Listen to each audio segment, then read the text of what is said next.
দর্শক, সংসদ ভবনের দক্ষিণ প্লাজায় রয়েছেন সহকর্মী তাইফুর রহমান তুহিন। সেখানকার পরিস্থিতি জানাতে সরাসরি যোগ দিচ্ছেন তিনি। তুহিন, আজ তো শপথ অনুষ্ঠানের প্রস্তুতি কেমন দেখছেন জানাবেন। অবশ্যই আপনাকে ধন্যবাদ। জানেন যে ত্রয়োদশ জাতীয় সংসদ নির্বাচনে যারা নির্বাচিত হয়েছেন, যে সমস্ত সংসদ সদস্যরা, তারা কিন্তু আগামীকালকে তাদের শপথ পড়ানো হবে।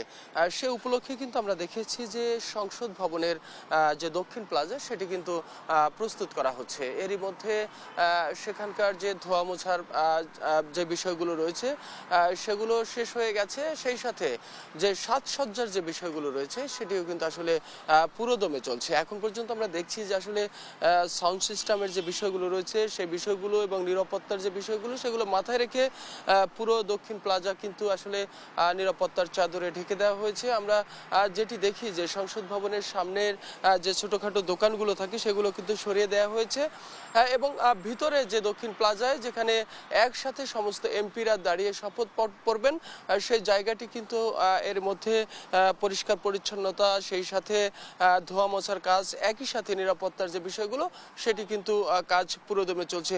এবং আপনাকে জানিয়ে রাখি যে সংসদ সদস্যদের জন্য ভিতরের অর্থাৎ সংসদ ভবনের ভিতরেও কিন্তু আসলে সাজসজ্জার কাজ করা হয়েছে। একই সাথে গণ অভ্যুত্থানের সময় যে সমস্ত বিষয়গুলো ক্ষতিগ্রস্ত হয়েছে সেগুলো কিন্তু আসলে মেরামতের কাজ ইতিমধ্যেই শেষ হয়ে গেছে।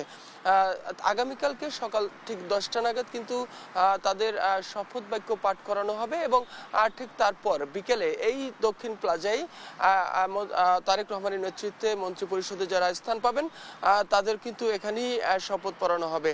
যেহেতু একই দিনে সকালের দিকে এমপিদের শপথ পড়ানো হবে এবং ঠিক বিকেলে কিন্তু মন্ত্রী পরিষদের সদস্য যারা হবেন তাদেরকেও শপথ পড়ানো হবে। সেই লক্ষ্যেই কিন্তু আসলে সংসদ ভবনের যে প্রস্তুতি, অর্থাৎ সংসদ ভবনের এই দক্ষিণ প্লাজার যে প্রস্তুতি, সেই প্রস্তুতিগুলো কিন্তু সম্পন্ন করছেন এখানকার সংসদ সচিবালয়ের দায়িত্বে যারা রয়েছেন। একই সাথে নিরাপত্তার বিষয়গুলো আমরা দেখছি যে আসলে পুলিশের পাশাপাশি সেনাবাহিনীর সদস্যরা কিন্তু আমরা দেখছি যে নিরাপত্তার বিষয়গুলো জোরদার করা হয়েছে। ঠিক পুরো সংসদ ভবনের দক্ষিণ প্লাজাই না, সংসদ ভবনের প্রায় আশেপাশের পুরো এলাকা জুড়েই কিন্তু আসলে নিরাপত্তার বিষয়টি আমরা দেখেছি যে জোরদার করা হয়েছে। একই সাথে